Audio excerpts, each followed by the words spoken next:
Yana, it's great to have you here. Thank you so much for joining us. I know it's a bit of a difficult time, but it's nevertheless great that you found a little bit to share your thoughts on a subject that we're very interested in. We've spoken already to Bruno and Emma, two Czech Jewish students that have visited Azerbaijan recently. They've been to the Red Village, they've been to Baku. They've given us their thoughts. And so we already know a little bit, and we've explained certain parts of this subject, certain areas of this subject, but we would also like to have the perspective of a more local person.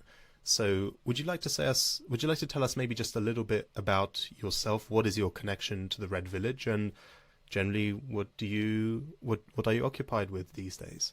Yeah, thank you very much, guys, for inviting me. My name is Yana, and I'm the president of the World Union of Jewish Students.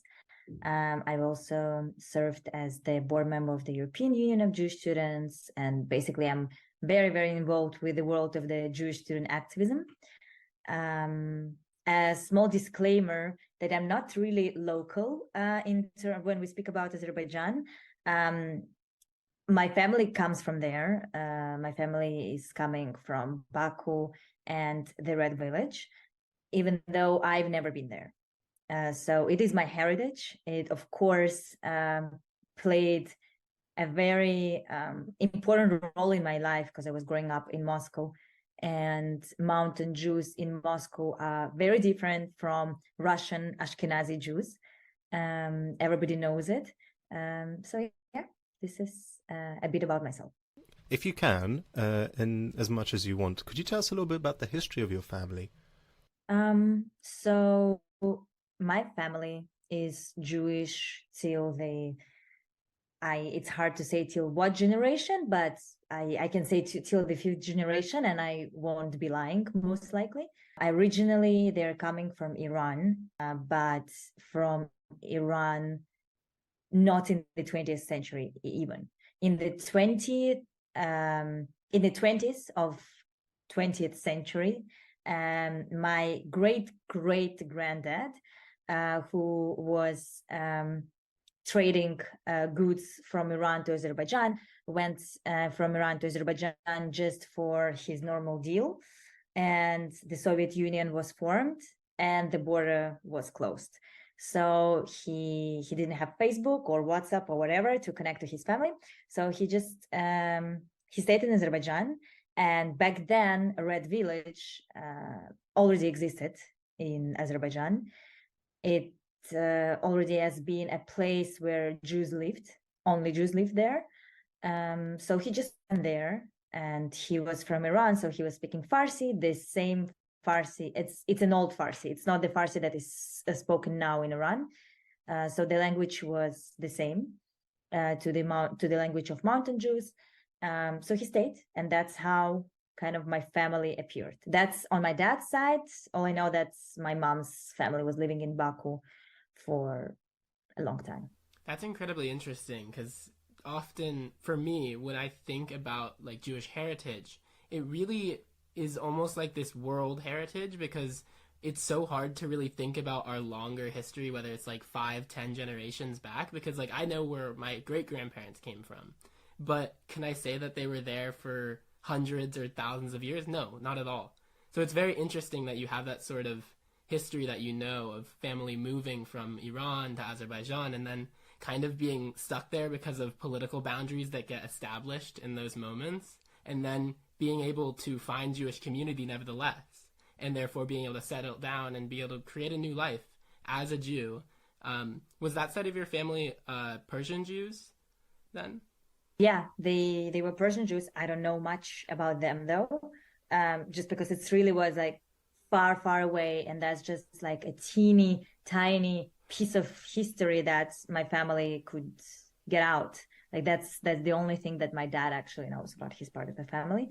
As you mentioned, it is hard to get these facts out. Yeah, and it's really beautiful though that we're able to kind of embrace that history and that heritage and carry it forward and really wrestle with it and the traditions that our ancestors bring and that we seek to carry forward within the current moment. So you said that you've never been to the Red Village in person? No, I've never been to Azerbaijan in person. I had few opportunities to do this, and life just did not work out. But I know that once I'm going to get there, it's going to be incredible. Mm-hmm. And I'm really, really looking forward. In that case, what does the Red Village symbolize to you, not just in terms of your family history, but also in this idea of the last Eastern European shtetl, as it's been sometimes described, the only locality outside of Israel or the United States that has a Jewish majority? What do you think is its significance? Why do people, why do Jews all around the world have this sort of connection to it, if they know about it? I think this place is very special, and this place is very special to me personally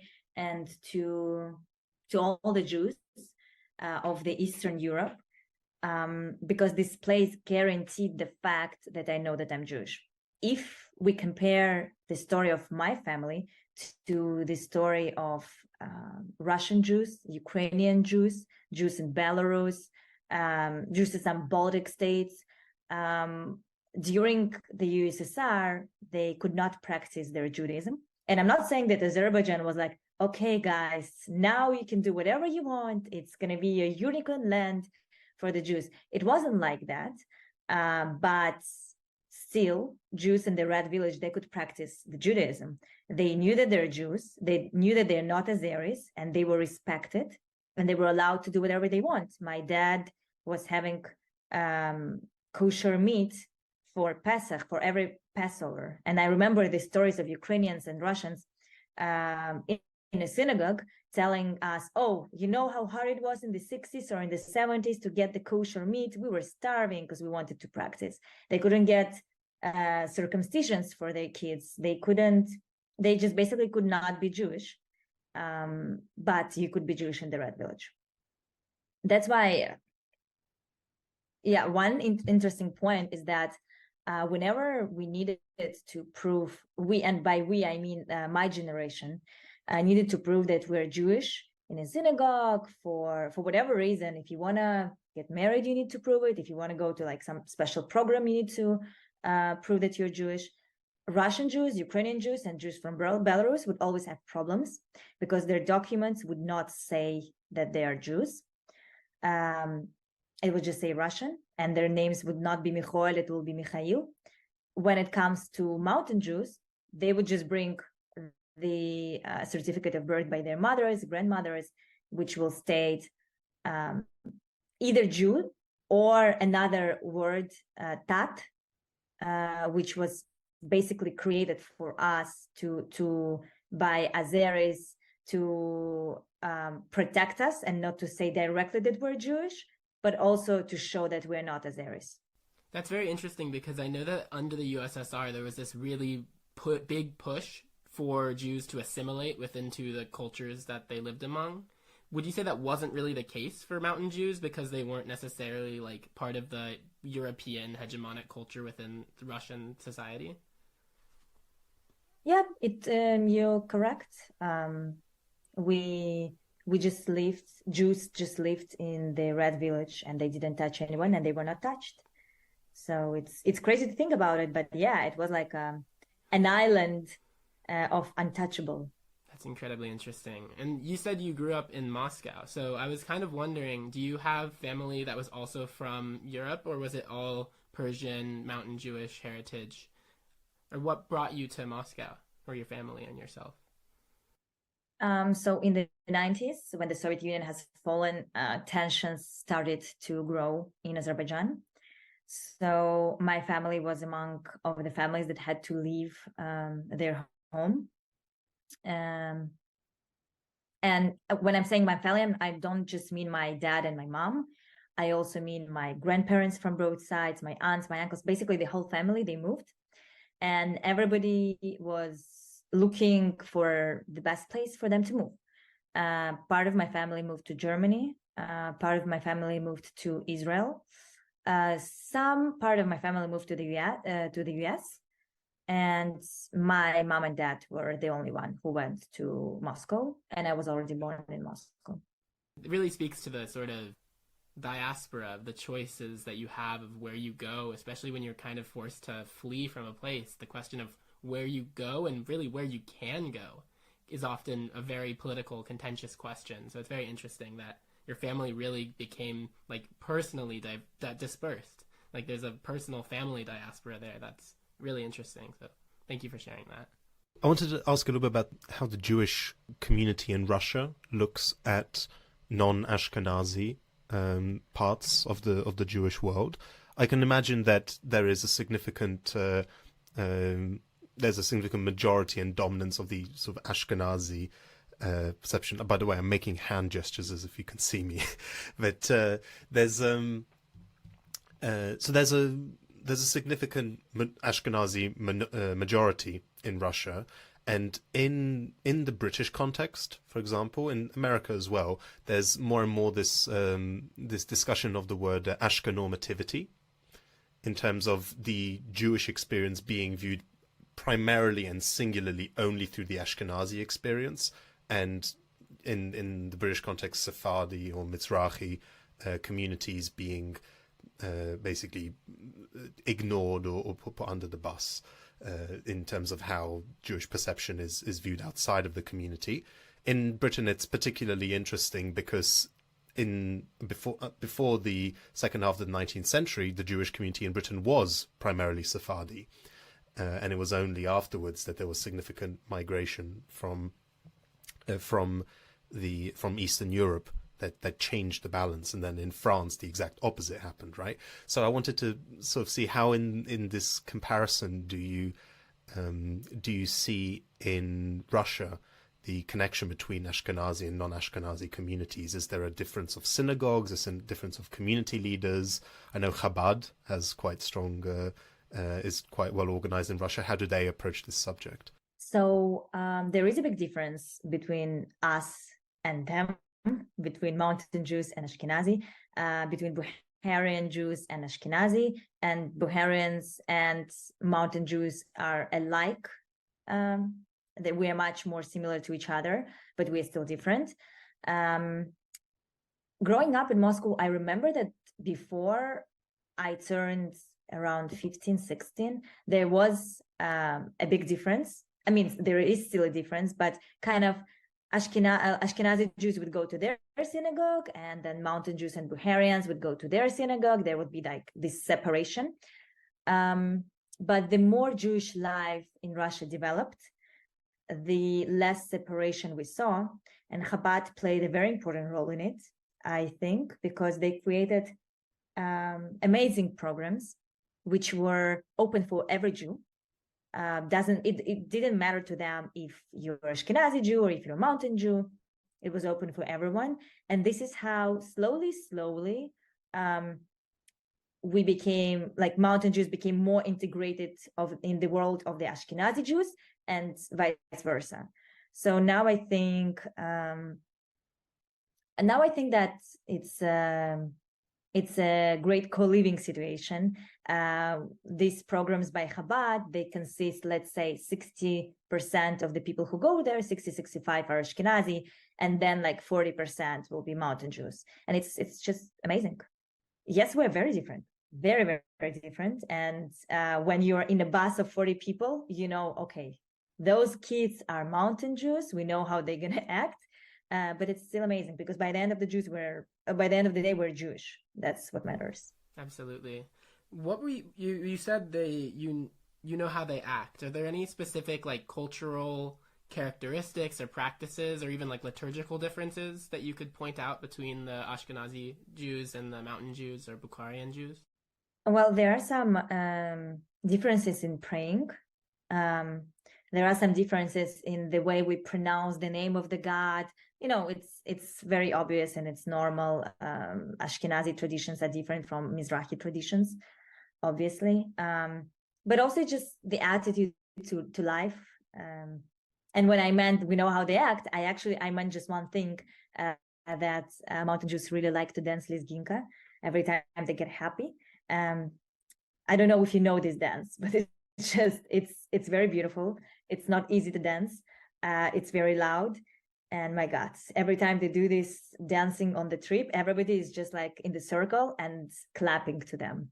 I love that. I love that so much. I think there's sort of cultural diversity between different Jewish communities, and then the fact that they can all come together as Jews and really share these traditions with each other is really, really beautiful. And to me, one of the things that makes the Jewish tradition so rich and so beautiful, because it's not this one homogenous tradition. It's many different traditions that can come together for religious or cultural, or even just like the fact that we're all Jews and like to be with Jewish community. It's something that's really we cherish, and I think it's really amazing to hear that there's dancing and stuff, because I'm very not familiar with Mountain Jewish traditions, so I ask because I'm very curious, and I'm very excited to be able to chat with you about this, because I'd love to see that dance and to be there one day, because that's a really wonderful thing to hear. I wish I knew how to dance it. It's I'm sure you could learn.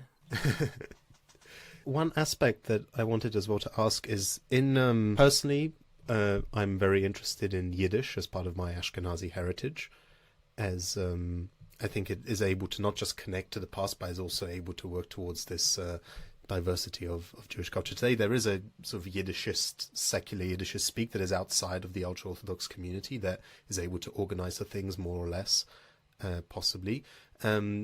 I spoke, when I was at Summer U, I spoke to Eyal, who was from Turkey, and he was telling me about his efforts and his support for doing work around Ladino. I don't know if you remember, there was a special session that he made about...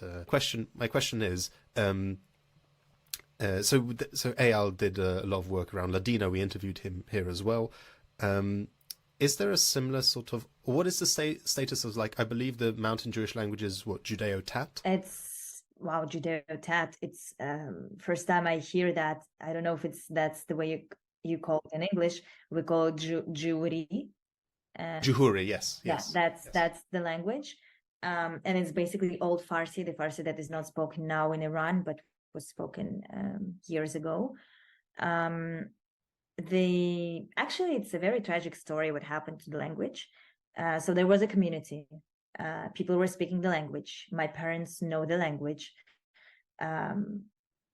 They were, so basically when my parents were growing up, they spoke Jewry, they spoke Azeri, and they spoke Russian fluently, all three languages. Then obviously they moved to Russia. I was born in Moscow. I never had a chance to speak this language. My parents used this language as the language to talk to each other. And I would not understand it. It's a shame, but that's what most of the parents did. And not a lot of young people now speak the language. There are some that speak, and it's quite common, but it is a dying language, unfortunately. There were some efforts made by the Mountain Jewish community to recreate the language. And actually, I know a guy who was who was a professor. He has zero connections to Mountain Jews, but for some reason, he even wrote a book about the language. Yana Bogdanov is his name. And he was teaching the language, but at some point the classes stopped. I'm not sure if this language will make it out to the next. That idea of the parents speaking the language so that the children don't understand it is something that you see a lot in Yiddish, formerly Yiddish-speaking Jewish communities in Britain or in America. No, so that I quickly also looked it up. Judeo-Tat is the same word. It's the same word for Juhuri. It's interesting though that you had never heard it in terms of like how to use it in English. Yeah. So Tat is something that was written in the USSR for the nationality for Jews in Azerbaijan and in Dagestan. So not to write Jewish, but to write Tat. So it makes total sense. Yeah, I mean, for my family moved from Eastern Europe in between the 1880s and the 1920s, when many Jewish families moved from that to the U.S.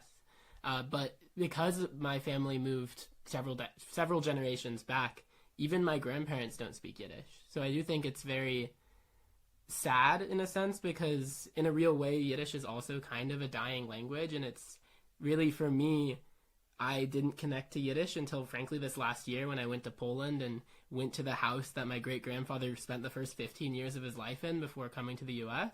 And I was with Zach and other Jewish Poles, basically, and other Jews from around Europe and America that came because we were there for the 80th anniversary of the Warsaw Ghetto Uprising. And I was surrounded by more Yiddish speakers than I'd ever been surrounded by in my life. And I was like, wait a minute. I'd always been told that this is like a dead language or very much dying, but here's a bunch of people that are speaking it. And one person in particular spoke Polish and Yiddish and no English. And I was like, wow, if I had Yiddish, I could talk to him, but I don't. And it was kind of like a big sense of loss that I'd never felt at a personal level, but like is historical more than personal most of the time. And then I realized that, like, oh, I actually could learn this. And, like, it's not that it's, like, it is dying, and it's really tragic that it's dying. But at the same time, we don't have to, like, let it die if we don't want to. We can really put in the work. And, of course, it is a lot of work to kind of preserve a language. I tried to learn some Yiddish on my own with Duolingo, and it doesn't work. You can't just learn a language through that. You really need people to talk to and people to practice it with.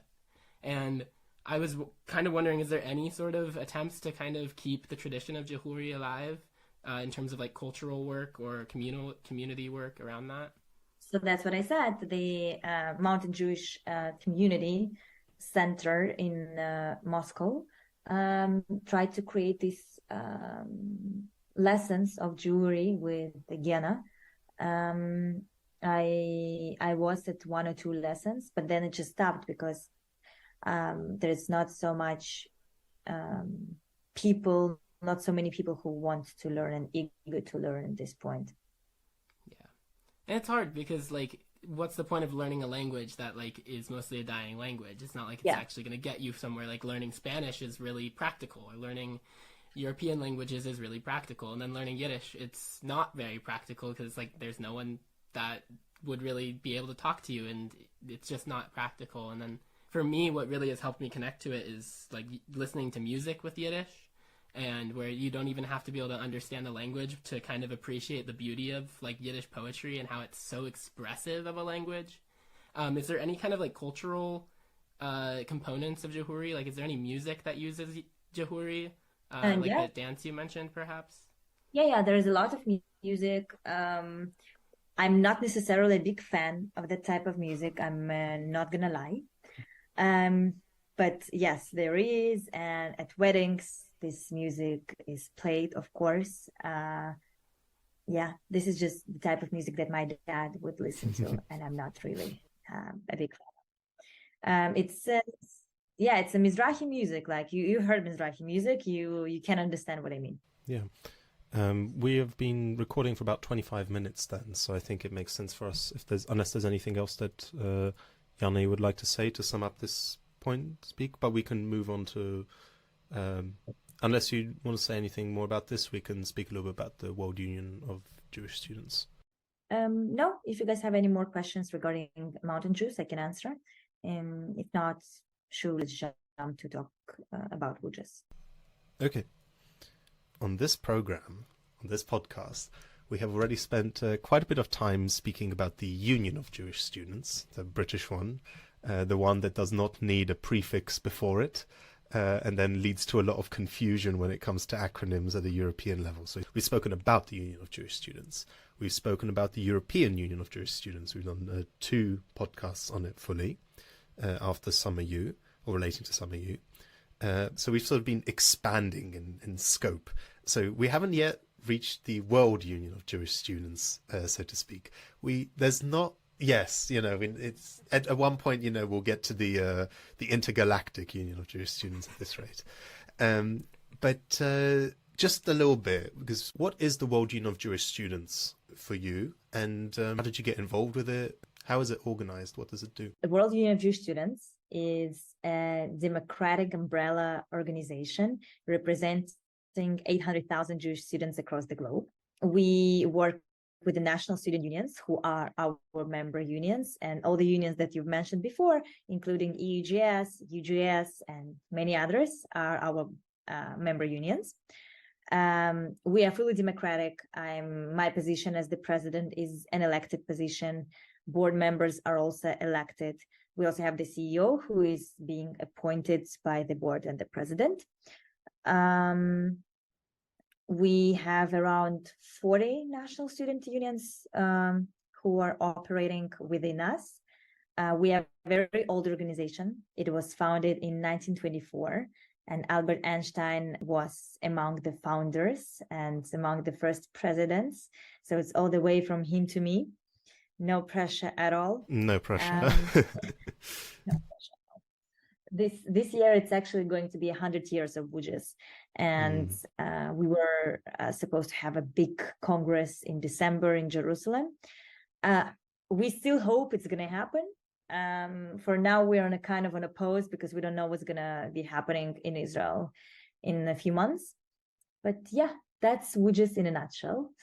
How I got involved, I was representing Russia in both boards of EUJS and WUJS. And yeah, that's how we discovered it.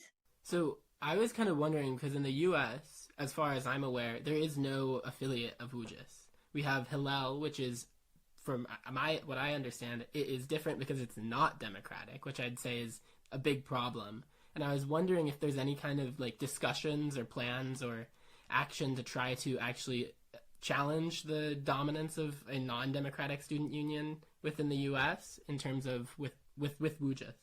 Yeah, so of course, WUJS is a student-led organization, and all of our member unions are student-led unions as well. Hillel, Chabad, all of these organizations are amazing, but they're just not student-led. That's the big difference.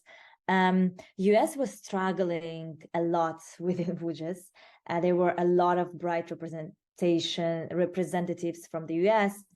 One of the loudest presidents that WUJS had were coming from the US, but Jewish community in the US is so big and so broad that it's very hard to stay representative, and it's very hard to stay democratic. That's why the previous attempts to build a union there failed. There were some attempts. I remember when I got involved in WUJS in 2016, I believe there was some kind of a union that didn't work out. And obviously, I don't know the full history of years before. And right now, we are working with the Jewish on campus. They are an observant union of WUJS. What is the difference between being an observant union and a member union? Member unions can vote on the General Assembly. They can vote on the policies. They can vote for the president, for the board members, etc., etc. Observant unions cannot, but still, when we need to talk about the US students, we are talking to Jewish on campus. They are currently working on creating a full student union. Shout out to Micah, shout out to Julia, to Blake, and to everyone who is working on that. So once they create something and once they prove to WUJS that they... Do you know if that organizing is happening on the East Coast? Just because it's very different because this is such a big country. You have a lot of very different Jewish communal politics on the East Coast and the West Coast, both in terms of like the religious proportionality of terms of denominations, but also in terms of like the sort of cultural life that emerges because of the differences in communities. So I know that Julia and Mike are both based in New York, but whenever Jewish on campus is posting something, they always post about basically West Coast, East Coast, both coasts, and they talk about all universities. And I'm sure that while creating a union, they will take it into consideration. So there will be not 7 board members from New York and New Jersey. Like that's not going to happen. That should not happen. Yeah, it's very difficult to build something nationally in the US, and I've talked to a lot of people across both coasts, and it's very divided. You have a lot of different groups, both politically as well as in terms of the type of work that they're doing. So good luck to them. I hope that they can have luck in building something more democratic as like a mainstream Jewish student union, because I think that's one of the biggest issues where like Hillel kind of monopolizes campus Jewish politics, and that really prevents Jewish students from being able to build the communities that they want to build. And I think having an American union of Jewish students could be definitely a beneficial thing within the sort of ecology of Jewish communal politics in the U.S., because it's very much a mess in the current moment and very complicated. Not to mention just that through its sheer size, the American Jewish student population could really help. I think a lot in that something that hits very close to home for me is this kind of international or transnational cooperation between different Jewish student organizations in communities that are themselves perhaps quite small, but if they are able to work together and be able to exchange information, that could help. And that sort of American elephant not in the room can certainly help out, especially communities in smaller with that are from countries of smaller Jewish populations. I wanted to ask just one more technical question, if I can, in terms of the organizations that are able to vote and are represented within WUJS, the organization. So you said that both UJS, which is a national union, and EUJS, which is a pan-European union, are both represented. So does that mean that European Jewish students are represented by two different, they have twice as many votes? What's the situation? So the way it works, both UJS and EUJS have votes, but also Belgian union has votes, French union has votes, Russian union has votes, Ukrainian union has votes. All of these countries are representing Europe, but they still have votes. And then EUJS separately has votes as well. These votes are based on the population, on the Jewish population in the country. So UJS and French Union and Russia usually have the most number of votes. Then EUJS also has a lot of votes because they represent a lot of Jewish students in Europe. And then basically every country is just based on the population. As someone who is a British Jewish student, I am represented in the voting process both by the British Union, which has votes, and the European Union, which has votes, right? Twice. You most likely, as a British student coming to WUJS Congress, you most likely will be voting on behalf of the UJS of the UK Union, unless EUJS wants to point you out as the delegate of the European Union of Jewish Students. Usually they're not doing it. They have their board members who are voting, board members, office members. But if you are a British student who is in the board of the European Union of Jewish Students, you can vote on behalf of EUJS. But it's up to EUJS to decide who their delegates are. Mm-hmm. And the same goes to the UK Union. They decide who their delegates are. But one person cannot be the delegate for both. You cannot vote mm-hmm. for both. It's not possible. I'm sure that in the future I will, just like I went into it very deeply on the podcast describing the delegate system for EUJS. People interested in that, I point to episode 13 a few weeks ago. I'm sure that in the future it would definitely be worthwhile looking at WUJS as well, just to basically have a greater exploration, understanding what are the advantages and disadvantages of all of these systems. Yana, it's been a real pleasure being able to speak to you. Unfortunately, we haven't been able to we've covered a lot of different areas. We haven't covered necessarily all of them in any sort of great detail, but I think in terms of both both mountain Jewish identity, Jewish communities in Russia, that's also a very, very interesting subject that would be great to go more in detail, as well as WUJS. It's been really, really interesting. So if you'd like to say any final have any final comments as regarding the interview, anything that you think we haven't said yet that should be heard by our listeners, or any shout outs in particular, this is your space that you can use. I just want to say thank you guys for having me, and thank you for doing this job. I think we need to have more Jewish content on Spotify and Apple Podcasts everywhere. So really, thank you very much. You're doing an amazing job. Thank you so much. It's really been a pleasure to have you on. And honestly, we really agree. It's the reason we started this is because we really think there needs to be more Jewish media that really actually talks to people on the ground and not just these people that are communal leaders in the high society in a sense. We really are really grateful to have you. And of course, you are kind of in high society in the sense that you're the president of WUJS. But at the same time, it's a grassroots organization. It's more grounded in actual communal life, and it's really wonderful to hear your perspective and to learn from you, and we hope we can stay in touch and learn from you more. It's really been a pleasure. Whenever you need something from me, As a mountain Jew, as a Russian Jew, as the president of WUJS, as an Israeli, I'm here for you guys. Thank you very much. Thank you so much.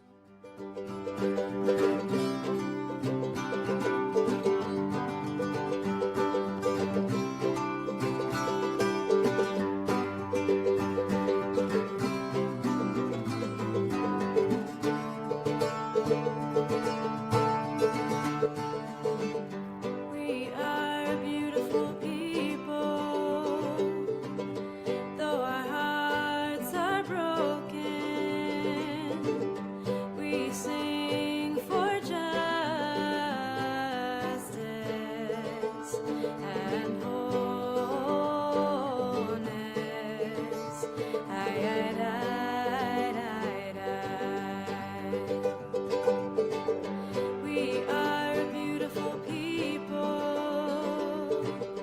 though our hearts are broken. We know that we are not alone. Right here we are home. Aye, aye, aye, aye, aye. They have taken a